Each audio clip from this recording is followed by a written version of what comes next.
general kind of feeling around training at the moment? You know, coming off the last weekend and going towards this Jägermeister Good, weekend? very good. Again, you know, there's 3-week game. As I mentioned to you guys, I'm very proud. Obviously, you know, you could have won the game. You know, it's been a lot of ifs, it's been a lot of buts, but they put in strings of bits of performance. Now is to put a whole 90-minute performance, which I think will build the confidence even more. But I'm happy where the boys are. They're training well, you know, they're giving their all, so you cannot ask for more, right? Now it's just getting that 90-minute performance.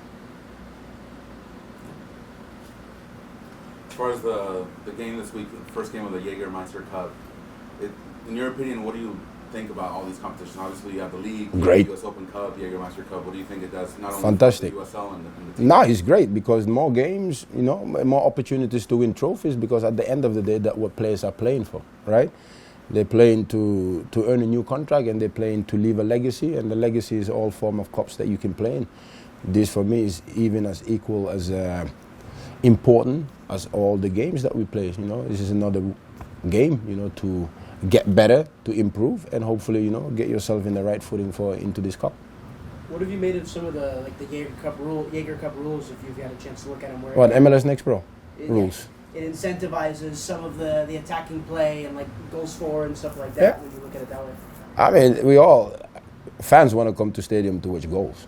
I don't think Owen want to come and watch 0-0 games, you know, or do you, Owen? You know, but it's entertainment is what fans come for. Obviously, this rules has been in place since 2022, so you know it helps because also less minutes after 90 minutes for some extra times. You know, given that the scheduling is also a little bit congested, so I don't think it's a bad idea, and it's also beautiful for the fans, you know, and helps the players sometimes down the line, you know, being in this competition to go straight to penalty, because then in playoffs, you know, you keep helping yourself, and so far we've done okay in penalties, you know, so. Pa, acercándote a este partido este sábado, ¿cómo está el equipo en términos de salud y energía? Este equipo es muy energía, papi, muy energía, todo pasiones y trabajo duro.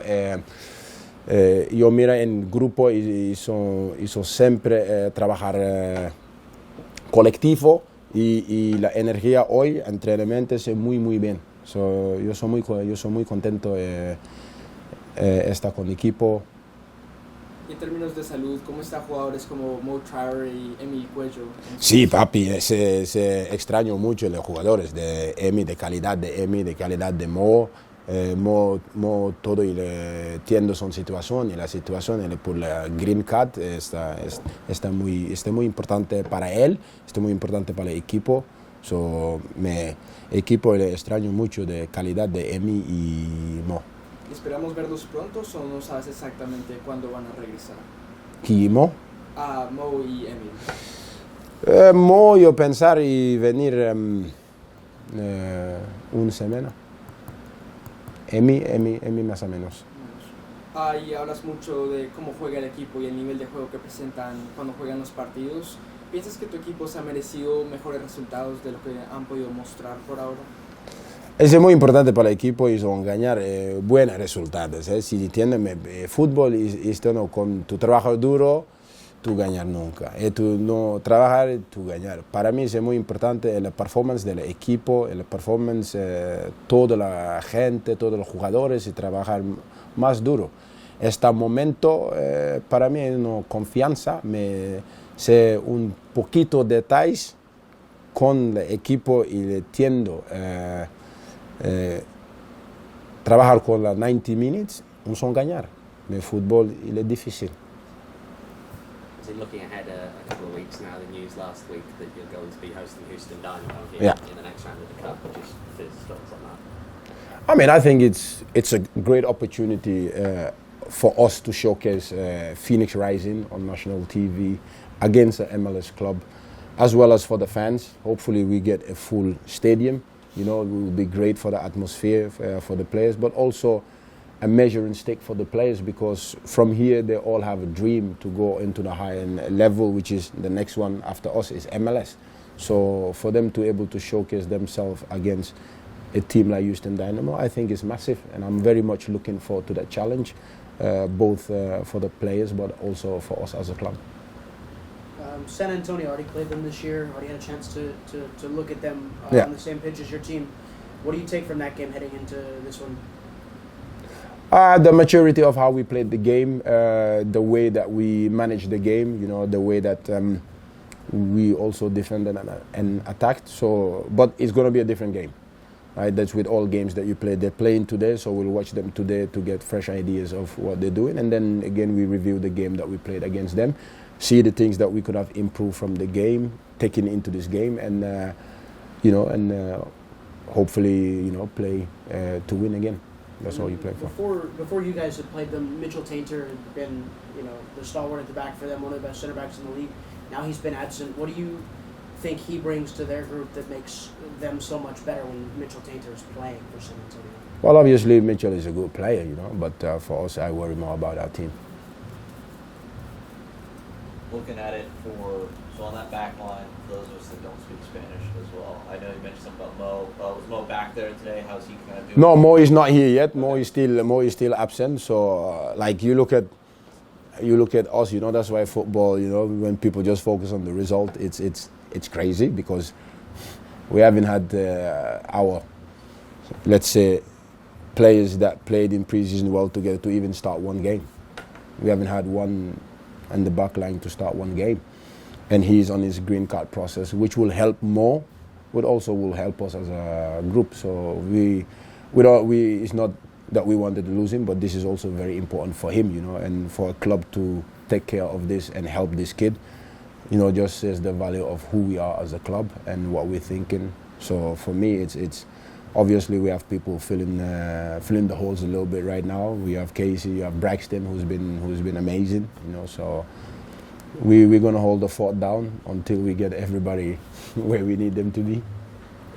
So in following up, you kind of mentioned Braxton. You talked about him. He stepped Yeah. into this role as such a young player. Yeah. What's impressed you so much is him kind of coming in. You're being thrust into that position.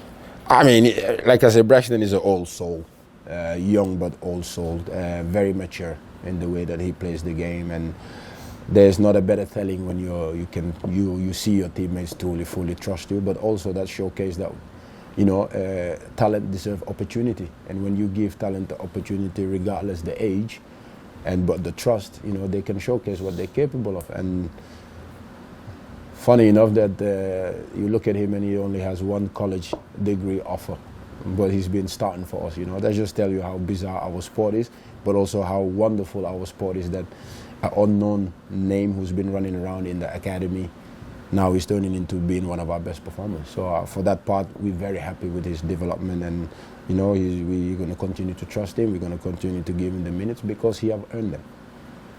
Has there been any discussion with him about whether maybe you could convince him to... There you go. There comes the question. Obviously, listen, you're thinking the same as us, but I think it's very important that we allow him to continue to play football, because at the end of the day, for us as a club and as people, it's very important that also kids also get their degree, because we know the life of a soccer player can be quick, can be long, but can be short.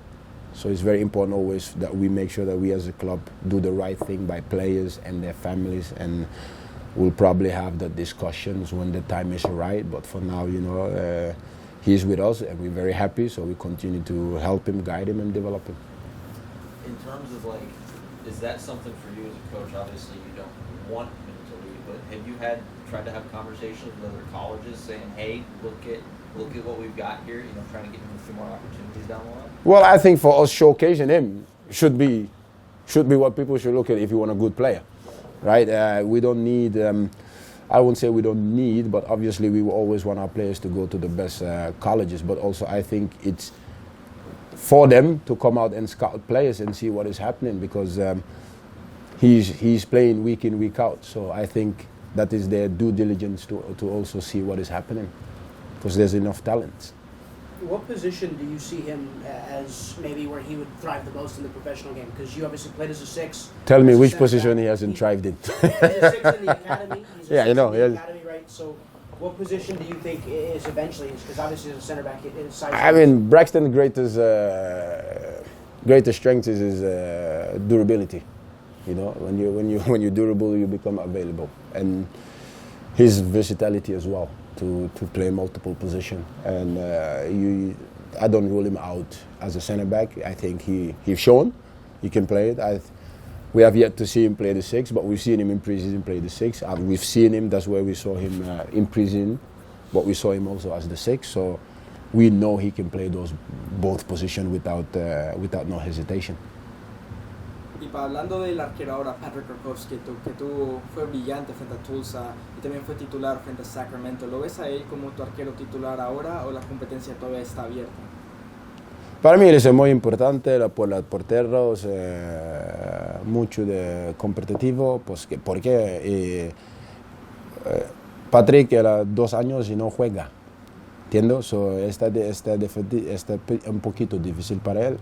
Él trabaja muy duro y trabaja por la confianza y le venir, yo miro con él y le mucho de comunicación. Para mí está muy importante y le juega bien partido con Tulsa. Y juega bien partido con Sacramento en el Momentel y le trabaja muy bien. Yo soy muy feliz con él. Now, Pa, we're going to talk to JP right now. He played against Tulsa. The silent leader. And he gets to start against, this past weekend. I have so much. Thoughts on him? I have so much respect for JP as a person, but incredible as a player. From day one, I call him our silent leader. Highly respected in the group, love this club, you know, will bleed and die for this club. And the more of players you have that is just unbelievable. He was not supposed to play. It's the 70 minutes he played against Sacramento, against San Antonio, the first game. We were hoping for 30, 40 minutes. He lasted 70 minutes. Then we go into the game of Detroit. He's there. And then you go in Tulsa, 120 minutes, take a penalty, and then again 90 minutes. I mean, he's a true warrior of that nature, and to have guys like him, it's unbelievable to work with, because every day he comes to work, he's just ready to give his all. How do you see his partnership with Abayevu, Ocalo, and that midfield? Yeah, it's growing, and for me, we are a team. If you look at our age overall, I think we're the youngest in the league. But I think youngest doesn't mean that they don't have quality. They possess the quality. Again, they are finding their ways, all of them. And I'm very happy with how they're developing the cohesion that they have with one another and working off and on each other. I think it's coming game in, game out. And I'm very happy and very satisfied where they are. Obviously, we want more. They want more, you know, so we demand and expect more of each other. But, you know, good thing with football is you do get your opportunities, but it's also about taking your opportunity and building slowly, step by step. But again, as I say, and to Owen, you can't cheat the process, you know. You got to keep trusting the process, because the process is what's going to pay us the dividends. With professional football being the way it is, you've got guys from all over the world, all kind of corners of the globe. Yeah. How important is it having someone like JP that is Massive. a local player? Massive. It's massive because not only does he connect with the fans, but he connects also with the community, and also those things for me I hold at a high value, because again, Phoenix is for Arizona, right? So it's nothing more important than having players also that bleed Arizona and Phoenix. So to have him, it's mightily important. And again, you get Braxton also, you know, who's playing, who's from here, you know. So those things matters. It truly matters. You've spoken in the past about working on those slow starts and cutting out some of the opportunities the opposition were getting. And you look at San Antonio and Detroit, and you don't give up a shot in the first 15 minutes. Yeah. Then you compare that to Sacramento, they had 5 shots in the first 15 minutes. So, from your perspective, what is it that maybe you did differently or they did differently in that game? Again, you know, hindsight, right? We're always going to sit here hindsight, but I look at it, go, you want to build momentum, so you trust the team that played against, knowing that they have 120 minutes, right? And they saved their players because they played a different cup team, you know, so they had the luxury to save their players. and we come in the first 10 minutes, it's a penalty, right? Then they score right after it's offside on Sacco. So, you know, it's we're working on those, but is it a quick fix? No. Why? Because also we haven't had the same back line in all 7 games. While every other team they're all players that they play with. We don't have it. So then you're asking a lot of players to step in positions, you know, and they've done a great job. You know, that's why I'm so happy with this squad. Anybody that we called upon have showed. But the biggest thing that you want in football is to be able to have that consistency all the time. And they're building it. And it's taken us a little bit longer than we all wish, hope, and want to. But again, it's gonna help us down the line. You mentioned hindsight there. You know, now we're about a month and a half into the season. You have pre-season as well. Over that time, as the coach here, what would you say have been some of the biggest lessons that you've learned from being here in Phoenix? That process takes time. Like anybody, you always want to work. You know, we're working towards result. This being a result-driven business, right? The first thing people are always going to look at is results and make a judgment of that, which I'm totally fine with but what I'm seeing is I'm seeing progress. I'm seeing progress of human beings, and I'm seeing progress as footballers, and that for me is 2 of the most important things that you can have in our sports, because sometimes we forget the value that sports teaches us. And then we leave off that validation that the simple, quick validation of the outside world. But for me, the biggest thing I'm seeing is a group, single, day by day, growing towards each other, given where they were last year to where we are. You know, I feel we're moving into the right direction. And this is, again, a club that have ambitions, club that want to fight for titles, club that want to be seen, club that want to be known. And that's what we're working towards, and I'm very grateful to be here and working towards that goal. You know, a great relationship with the staff, great relationship with the players, so we're building. You know, and like I say, when you build, your result is not going to be seen directly, right? But I tell you this, me and you, we're going to sit again and have this conversation down the line, and it's going to be a way different conversation, you know, so we just keep building, and I'm very happy. Boys are pushing, so I cannot ask for more.